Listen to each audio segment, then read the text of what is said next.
Bonjour à tous et bienvenue pour ce nouvel épisode de l'événement geek. Alors aujourd'hui une vidéo spéciale, la 100e vidéo de la chaîne. Et oui, on y est, c'est la 100e. Et pour vous remercier d'être toujours plus présent et d'être toujours là pour les vidéos, je voulais vous faire une vidéo un peu particulière sur l'événement geek.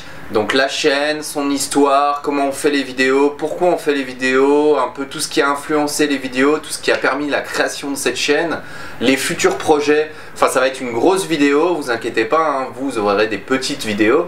Donc ce sera je pense 2 voire 3 vidéos où on va découvrir tout l'événement geek. On aura aussi des petits bonus, des extraits d'anciennes vidéos, des choses que j'ai pas forcément pu montrer en fonction, voilà. Vous verrez, c'est la surprise. En tout cas, merci beaucoup pour ces 100 vidéos. Nous l'avons vu pour vous, c'est parti.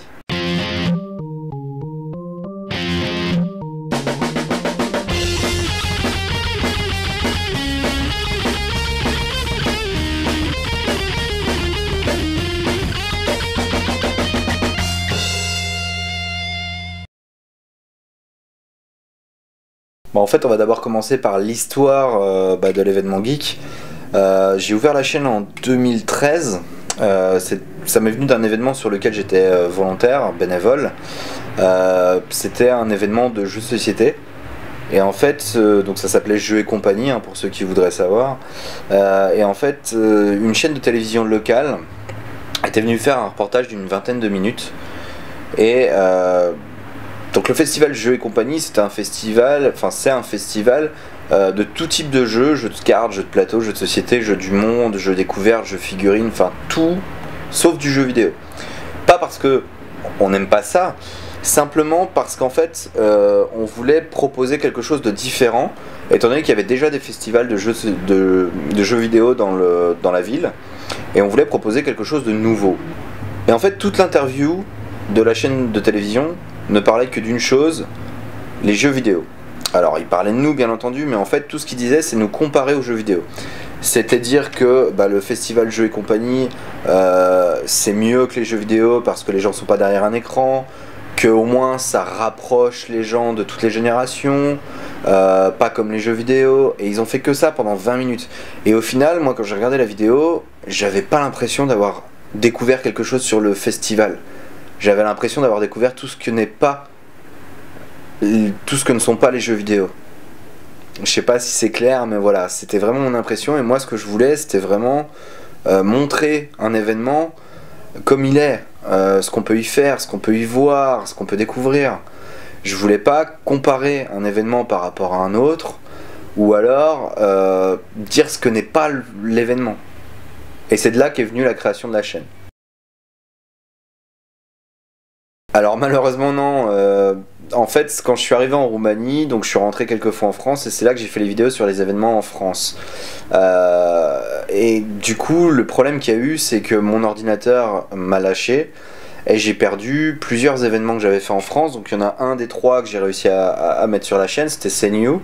Par contre j'ai pas pu mettre l'événement Jeux et compagnie. Et j'ai pas pu mettre non plus, c'était Sibériade, justement le festival de jeux vidéo. Et j'ai pas pu les mettre sur la chaîne. Et j'essaierai de voir si j'arrive à récupérer suffisamment de données pour faire une vidéo, mais logiquement non. Et en fait, j'essaierai de remettre des petits passages, des petites choses en bonus de temps en temps, ou sur le site internet. Mais j'ai pas assez. Pourquoi la Roumanie, encore une fois, c'était lié à une vidéo que j'ai fait qui elle est sur la chaîne. Donc c'était les vidéos sur la Pologne, l'échange France-Pologne-Roumanie. En fait voilà, on m'a proposé de partir 15 jours en Pologne avec une association donc française, celle qui m'envoyait, et une association roumaine et polonaise. Et donc c'était les Polonais qui nous réceptionnaient, et ils nous faisaient passer 15 jours chez eux pour nous faire découvrir la Pologne et pour nous faire découvrir la culture polonaise, et voilà. Et en fait ce qui s'est passé c'est qu'on m'a demandé de revenir en France, et moi pendant ces 2 semaines, et puis plus les 2 semaines en France, donc pendant ce mois, moi j'ai découvert donc 2 associations, une association polonaise et une association roumaine. Et ces 2 associations, en fait, on m'a parlé de quelque chose que je connaissais pas, qui était l'EVS, donc le service volontaire européen. Et on m'a proposé en fait de partir 10 mois en Roumanie pour faire un service volontaire européen. Donc moi, j'avais envie de découvrir des choses, j'avais envie bouger, de m'ouvrir à de nouveaux horizons, donc j'ai dit oui. Et je suis parti 10 mois en Roumanie et je suis jamais rentré en France. En fait, un EVS, en quoi ça consiste? C'est plutôt simple. C'est un service volontaire européen, donc c'est un peu comme un service civique. C'est un Erasmus, sauf qu'à la place d'étudier, on va dans des associations pour être bénévole dans des associations et partager la culture. Enfin, en fait, ça dépend des projets auxquels on souscrit. Moi, mon projet, c'était un projet qui devait développer un style de vie sain dans une association, enfin dans des écoles. Il y avait beaucoup de choses. On était deux associations, donc Actor, l'association que j'avais découvert en Pologne, et Ask Me, donc ça c'était mon projet. Donc c'était deux associations qui travaillaient étroitement ensemble. Et donc l'association Actor, eux, faisaient des animations dans les écoles sur la promotion de la culture de leur pays. Et dans les hôpitaux pour occuper les enfants malades, pour qu'ils oublient qu'ils étaient à l'hôpital. Moi, c'était un tout petit peu différent, donc je faisais pareil dans les écoles, des heures de leçons aux enfants. Et le but, c'était de faire nos leçons dans un style non formel, c'est-à-dire un style éducatif non conventionnel.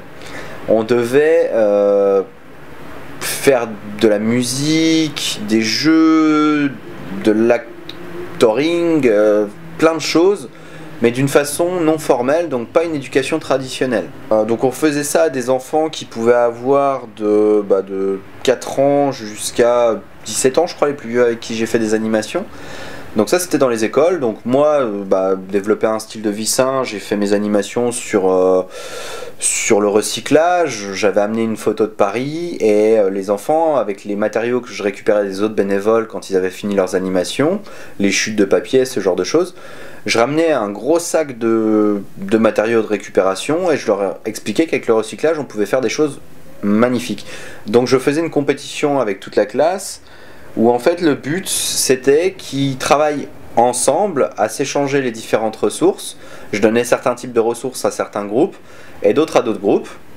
Et après c'était à eux de voir pour s'échanger des matériaux afin de pouvoir travailler ensemble pour que chacun puisse faire son projet personnel qu'il ramènerait à la maison. Et ensuite ça dépendait des volontaires. Il y avait un de mes collègues qui était espagnol, lui il était plus basé sur la musique. On avait une italienne dans l'association, elle développait plus de la peinture, elle développait plus... Enfin, ça dépendait vraiment des bénévoles avec lesquels vous évoluiez. Et on allait tous dans les classes, on passait 3 semaines, enfin 3 fois 1 heure par semaine, et on échangeait à tour de rôle, donc ils pouvaient découvrir d'autres cultures, d'autres styles de vie, plein de choses, quoi. C'était pour faire découvrir aux enfants. Après on avait aussi dans les hôpitaux, donc on s'occupait des enfants malades, on leur a fait des animations pour Noël, on leur a fait des animations pour plein de choses, où on allait leur offrir des cadeaux, du chocolat, pour les enfants qui passaient Noël à l'hôpital. Et on faisait avec eux de l'ergothérapie, donc de l'occupational therapy. Et le but c'était de leur faire oublier qu'ils étaient à l'hôpital. Donc on faisait des origamis, moi je faisais... c'est comme ça que ça m'est venu de faire des origamis. C'est qu'en fait à la base, je faisais des petits origamis avec les enfants et j'ai tellement adoré les origamis que je suis passé sur des trucs plus gros, de plus en plus gros. Jusqu'à en arriver à un point où j'ai adoré l'origami 3D, enfin voilà. Et je faisais des tours de magie, on faisait de la pâte à modeler, on faisait du dessin, il y en avait qui jouaient de la musique. On faisait un petit peu en fonction de ce qu'on aimait et on transmettait ça aux enfants pour, voilà, ils oubliaient qu'ils étaient à l'hôpital le temps d'1 heure, de 2 heures par semaine et voilà. Et enfin le dernier projet sur lequel on travaillait, c'était un projet, donc ça c'était propre à mon association, donc on était 6. Le but c'était, on allait dans les centres, dans les hôpitaux psychiatriques, dans un hôpital psychiatrique, on travaillait étroitement avec les médecins et on faisait de l'occupational therapy encore une fois aux patients. Donc jeux de société, figurines, origami, enfin on faisait beaucoup de choses. Et on les occupait pour qu'ils oublient, donc en fonction de leur maladie. Il y en avait qui avaient des Alzheimer, enfin c'était plusieurs maladies, schizophrénie, plusieurs maladies psychiatriques. Mais il y en avait aussi beaucoup qui étaient là pour combler une addiction et ils étaient en centre de désintoxication à la drogue. Et donc on devait essayer de les occuper pour qu'ils oublient leur addiction à la drogue. Afin qu'ils puissent sortir et qu'ils puissent accélérer leur traitement. Pourquoi avoir fait des vidéos sur la Roumanie?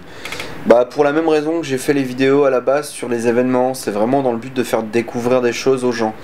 Moi quand je suis arrivé en Roumanie, j'ai vraiment été très surpris.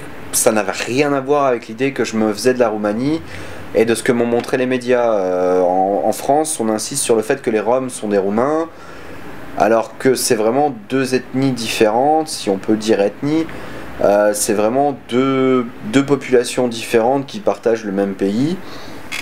Et en fait, les Roms ont tendance à être assimilés à des Roumains, mais c'est vraiment deux choses vraiment différentes. Moi, quand je suis arrivé, j'étais surpris, je m'attendais à voir des carrioles avec des chevaux, il n'y avait pas. Je me suis retrouvé à être très surpris. On part sur un style de vie pauvre, c'est pauvre, mais c'est pas ce qu'on me montrait à la télé. C'était même très très loin de ça. Et voilà, moi mon but c'était de montrer aux gens justement ce côté de la Roumanie, montrer ces paysages merveilleux, montrer les monuments, enfin il y a tellement de choses magnifiques à voir en Roumanie que je vais avoir du boulot pendant je sais pas combien de temps. Et je voulais leur montrer voilà une image de la Roumanie qui soit pas déformée par la lentille des médias. Les prochains projets de l'événement geek, alors il y en a énormément. Il y a des projets toujours, il y aura toujours le projet de continuer à faire des vidéos sur la Roumanie. Après, c'est pas non plus ma priorité parce que moi, faire des vidéos sur la Roumanie, j'aime bien ça, faire découvrir, mais j'ai pas envie de me limiter à faire découvrir que ça. J'ai envie de faire découvrir énormément de choses, j'ai envie de partager beaucoup de passion, beaucoup de choses. À la base, c'est de là que vient le nom de l'événement geek.